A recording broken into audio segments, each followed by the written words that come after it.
Tout est parti peut-être de la décision de la ville d'Angers, en 1978 je crois, de se retirer du festival qui était le Festival d'Angers. Et en 1982, Jean Sauvage a été élu président du Conseil général et tout de suite s'est mis en recherche personnelle de redonner au festival qui était devenu protéiforme toute la sève de ses débuts et la fierté qu'il procurait à l'époque aux Angevins.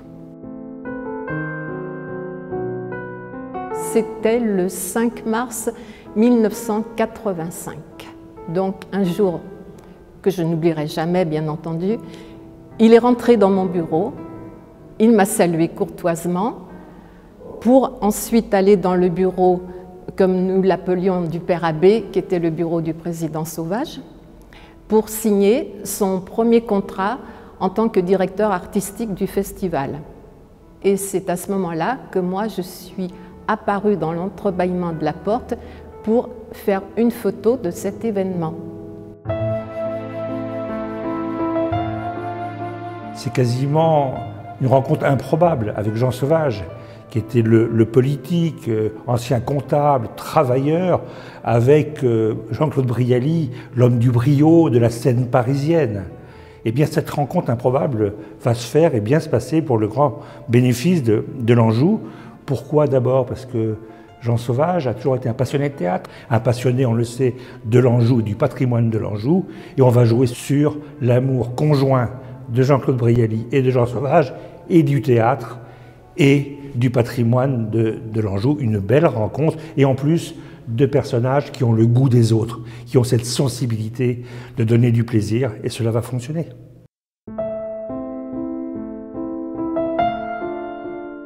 Comme il avait une propriété en Anjou, à Chambellet, il est venu ici à Bangeoffroy, et puis il m'a dit, quand il est devenu directeur du festival, je voudrais faire le festival. Alors donc, nous avons fait des spectacles ensemble. Enfin, lui a fait le spectacle et moi le spectateur. Mais pendant je ne sais pas, 7 ou 8 ans, pendant toute la durée du festival, à l'époque où on se déplaçait en Anjou, c'est-à-dire que le festival d'Anjou était véritablement pas celui d'Angers, mais se promenait dans tout l'Anjou. J'ai eu le plaisir d'accueillir le festival avec Jean Sauvage et bien sûr Jean-Claude et beaucoup d'amis artistes puisque, étant dans le spectacle, j'en connaissais énormément. Ils ont joué donc en choisissant la vue du joli petit pavillon et ensuite en retournant les gradins. C'était toujours un arrangement énorme. Il y avait beaucoup de travailleurs qui venaient ici, qui ont abîmé beaucoup les herbes, mais ça ne fait rien, ça repousse. Et sur la façade, parce que le soir, puisque le festival a lieu tard dans la soirée pour qu'il fasse un petit peu nuit avec les beaux éclairages, sur la façade de la maison, ils ont également joué sous ce merveilleux cèdre qui est plus que bicentenaire, installé dans la prairie, face à ces arbres dont les branches bleues faisaient extrêmement beau dans la nuit. Alors, c'était une agitation joyeuse. Une agitation joyeuse, bien entendu. Tout le monde habitait dans la maison. Alors on passait 8 jours à monter la tribune, 2 jours à jouer le spectacle et 8 jours à la démonter.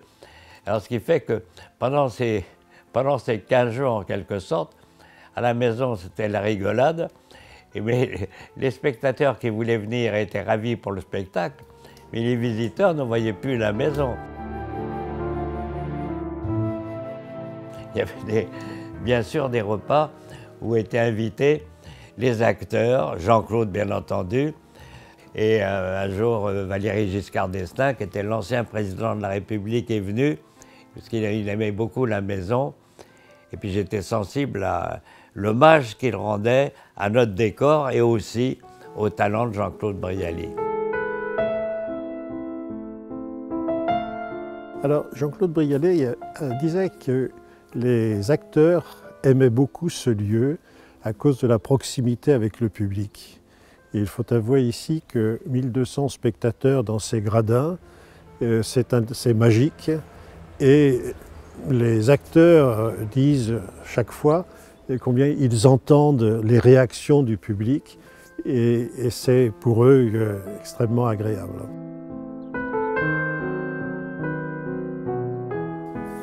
Alors j'ai assisté à toutes les représentations qui avaient lieu ici, mais aussi aux répétitions. Et il faut avouer qu'on mesure là le professionnalisme de Jean-Claude Brialy à l'occasion de ces répétitions.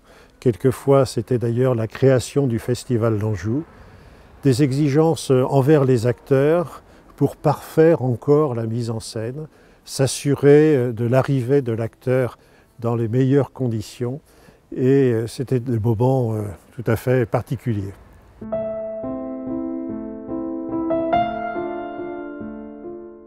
Quand il avait exprimé son envie d'avoir des partenaires pour pouvoir faire beaucoup plus de choses, il m'a demandé de venir le rencontrer et il a parlé de tout ce qu'il voulait faire dans ce festival pour les acteurs, qui puisse être reçu comme lorsqu'il jouait, puisqu'il jouait en extérieur dans des lieux privés, mais qui puisse être reçu de la même manière après les spectacles, pour les dîners, pour les déjeuners, pour rencontrer les Angevins, etc. Et c'est là où on a pu, offrir nos vins, parler de notre beau vignoble, et de pouvoir présenter des gens dans le vignoble qui avaient cette patte culturelle et cette envie de faire avancer les choses. Ben déjà, il était tellement connu, et on le voyait présenter un tas de choses.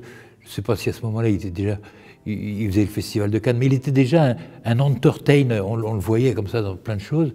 Et quand Jean-Claude cherchait des partenaires, que Claire est venue nous présenter, et évidemment tout de suite on a fonctionné dans le système, et donc les choses ont évolué jusqu'en 91-12, où on a pu racheter ce bâtiment, où était le théâtre, et où on lui a demandé, Jean-Claude, évidemment, tu vas être le parrain de ce théâtre. Et il nous a trouvé tout de suite la marraine, il a dit, je vais vous amener Brigitte Fossé, et voilà, on sera tous les deux, ça sera la marraine, et moi je serai le parrain. On doit à Jean-Claude beaucoup des gens qui y sont venus, parce que au travers du Festival d'Anjou, il y a des pièces intimistes qui ont été montées ici. C'était son désir aussi que ça fonctionne dans ce sens-là. Mais déjà, d'avoir rencontré Jean-Claude, c'était un plaisir, un honneur, et naturellement, il devenait votre ami parce que l'échange était comme ça, et qu'il n'y avait aucun effort de part et d'autre.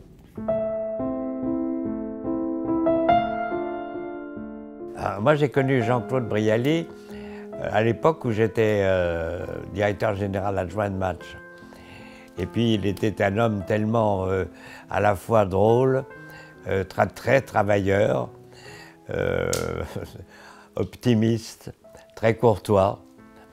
Et il tenait à son théâtre, son restaurant, il jouait, il filmait.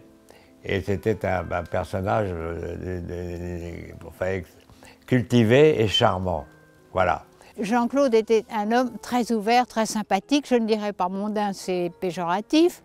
Mais disons, étant un homme de scène, de théâtre, il était très convivial. Il aimait beaucoup parler. Papa, qui était assez timide, bon, s'est bien confié à lui. Ils se sont très bien entendus. Un souvenir m'a beaucoup ému, bien sûr, c'est lorsque Jean-Claude a eu la délicatesse, la gentillesse et l'amitié de remettre à papa sa croix des chevaliers des arts et lettres, ici dans les salons. Et ils ont eu vraiment, je pense, une amitié sincère. Et puis Jean-Claude Brialy a eu une grande délicatesse, une gentillesse avec Jean Sauvage. À l'époque, ça montrait toute la délicatesse de l'homme. Il savait que depuis tout le temps, Jean Sauvage avait un petit rêve, c'est que fut présenté au public angevin l'Aiglon d'Edmond Rostand. Très grosse mise en scène. Mais Jean Sauvage était trop respectueux du directeur artistique pour lui imposer une programmation. Eh bien, je crois que c'est en 1990 que Jean-Claude Brialy lui a fait le cadeau de lui proposer de monter l'Aiglon, ce qui fut fait à Montgeoffroy avec Stéphane Fraisse et Macha Merrill. Je me souviens d'un Jean-Claude Brialy s'enroulant dans son écharpe rouge ou dans sa cape noire. Il s'asseyait, le spectacle commençait. Et ça, c'est des grands moments du festival pour moi. C'est un homme qui laisse un souvenir éblouissant à ses amis. Et je voudrais dire un souvenir joyeux. Si quelqu'un a une pensée pour lui aujourd'hui, il est une pensée joyeuse.